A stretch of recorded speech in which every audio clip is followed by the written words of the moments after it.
Hello दोस्तों, राधे राधे। हमरा YouTube channel पे रुआ सबके स्वागत बा। हम रुआ सबके बीच में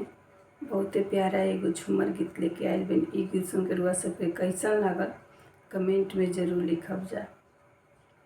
अरे काजर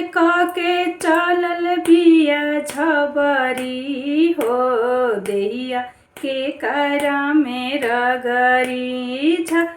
काजर के चलल बिया झबरी हो, देहिया के करा मेरा के करा मेरा गरी हो, के करा मेरा गरी, के करा मेरा गरी हो, के करा मेरा गरी काजर के चलल बिया झबरी हो, देहिया के करा में रगरी काजर के चलल बिया झबरी हो, देहिया के करा में रगरी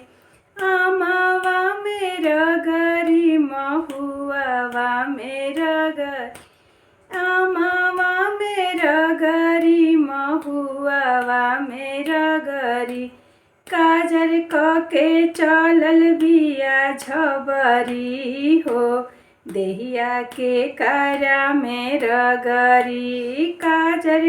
के चलल बिया झबरी हो, देहिया के करा में रगरी के करा में रगरी हो, के करा में रगरी के करा में रगरी हो, के करा में रगरी काजर के चलल बिया झबरी हो, देहिया के करा में रगरी